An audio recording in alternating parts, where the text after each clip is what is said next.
So I'm having a chat with John Illsley. How are you? I'm very well, thank you. Good, excellent. So first things first, we've been playing a new single of yours called Long Way Back. What can you tell us about the track? Well, I suppose in essence it's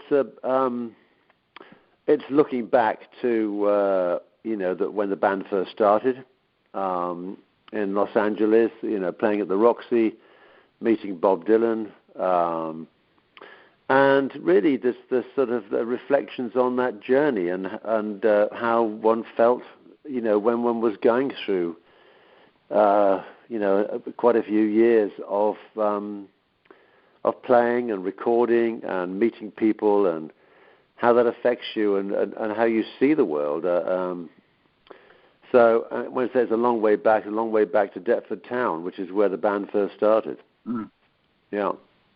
Yeah, excellent. And that's coming off your 8th solo record. What can you tell us about the record and how does it compare to the solo records of yours that are already out there? Well, it's like the other ones, really. I mean, it's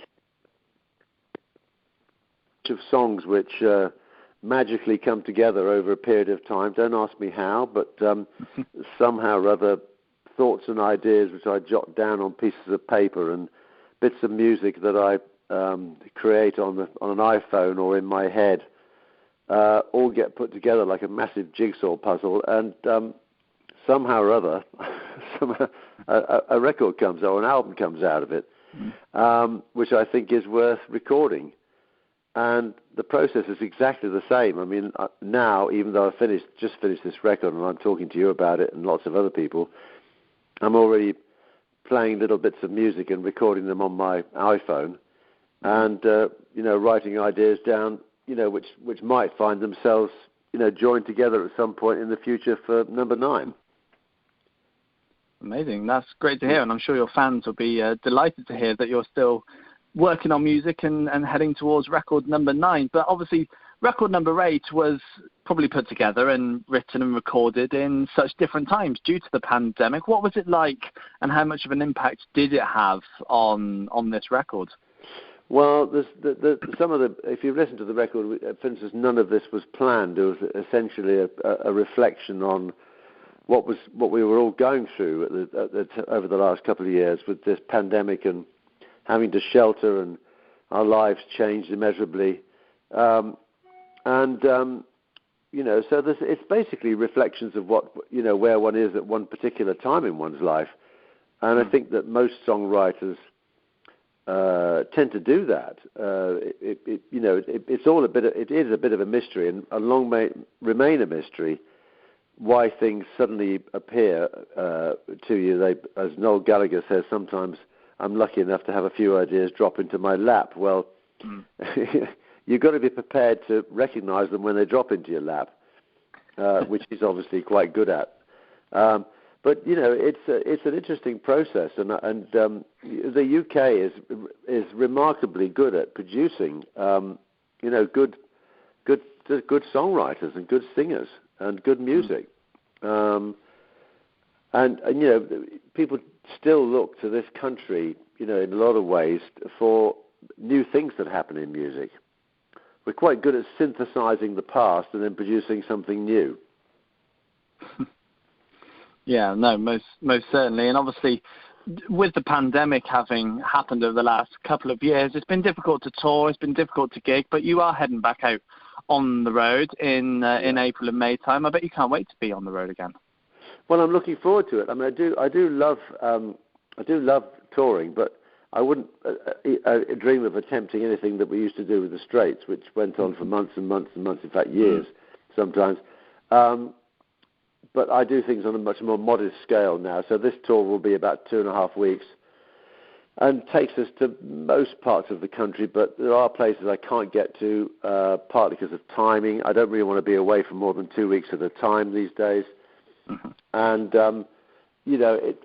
I really love the audience being close to me these days, so I can actually see people, and I talk to people afterwards. I go out and when they're at the merchandising desk and chat to them and sign their bits and pieces and stuff. And so I really enjoy that connection with the audience. I did really miss it when the lockdown was on. And I did a concert about 2 or 3 months ago in London in a new place called the Sound Lounge. So I just wondered if you had something to do with that being the Sound Lab, but you don't. No.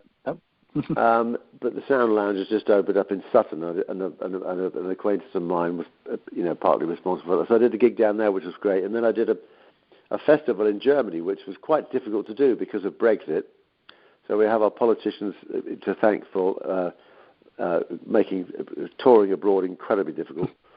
Or is it the Europeans? One way or the other, they didn't sort it out. Anyway, so I do love going out on the road, but on my terms now, and in a much more gentle way. And I really enjoy the sort of audience, knowingly coming to listen to something that you've done or the past or whatever. I mean, I just love the fact that they also want to, if you like, indulge in that world again. Yeah, for sure. And you touched on Dire Straits and being a part of that band for so long. During your time in that band, did you realise how big you were going to be getting at the start? Did you know how much of a legacy you were going to be leaving behind, or was it simply a group of mates getting together, writing music, and this is where it got you? Well, that's quite an interesting way of putting it. But, I mean, life is a series of circumstances, I think, in one's life, and you meet people in all sorts of different places. And, I met Mark and David in very humble surroundings because I was renting a council flat. So it all started from there. And gradually, just through playing and having music that people wanted to listen to. I mean, Mark was writing some wonderful songs and continued to write wonderful songs. And these captured people's imagination. The band sounded good. I think we played well together. The first album, was a slow starter, but then that kicked in. And so suddenly you realise you've got something on your hands which you weren't really prepared for. And so you have to do a lot of catching up with reality because suddenly everybody wants a piece of you, to put it crudely. And so there's a big learning curve. But then you get used to it and you get the right people with you to handle it. So the bigger tours come along, and you've got really lots of professional people working with you behind the scenes, creating all the stuff that makes it all work. And, when I wrote the book, My Life in Dire Straits, which came out last year, I wanted to sort of celebrate all those people that were involved in making that thing work. Because it's not just the 4, 5, 6, 8 people on stage. It's all the stuff that goes along with it, which needs celebrating and recognizing. So one of the reasons why I wanted to write it was actually, putting these people at center stage rather than just us. Yeah, for sure. And did you decide to write the autobiography based on the pandemic happening and you having more time, or was it something that you always wanted to do and you got it done?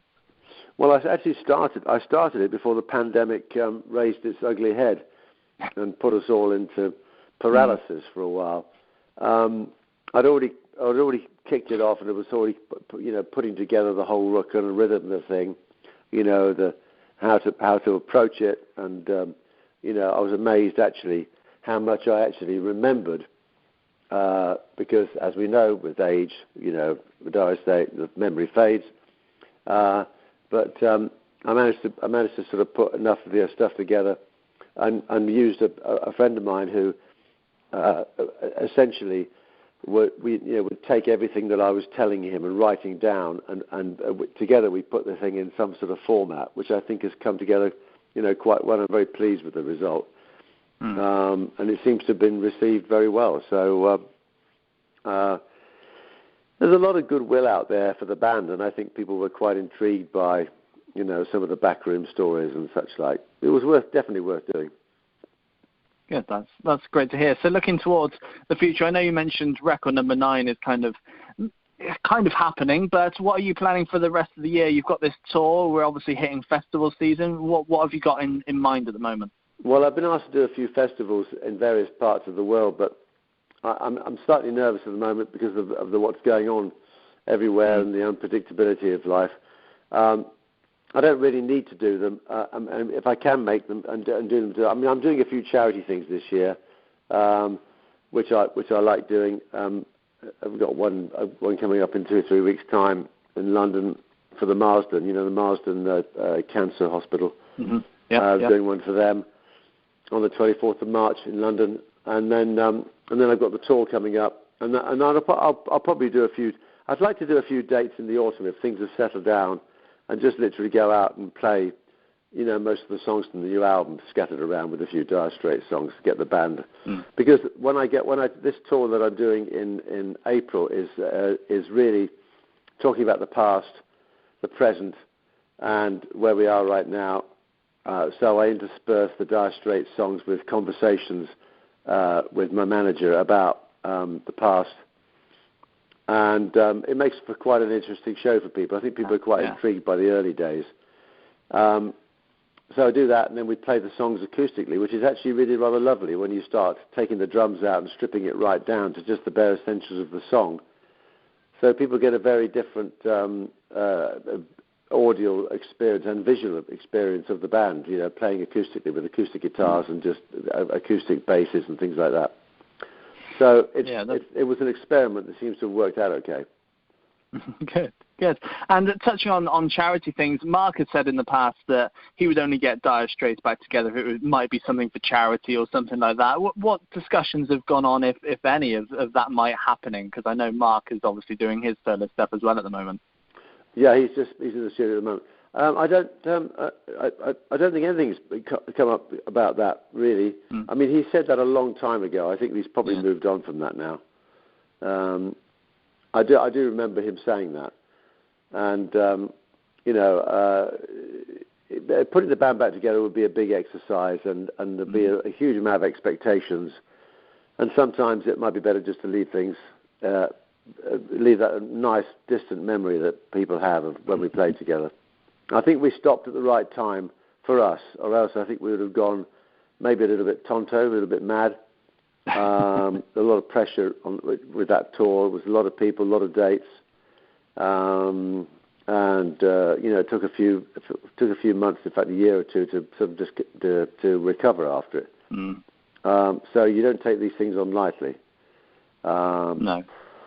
Anyway, never say never, as I say, and somebody did a film about that, wasn't it? I think it was. Yeah, excellent. Well, John, it's been a pleasure having a chat with you. Well, thank you very much.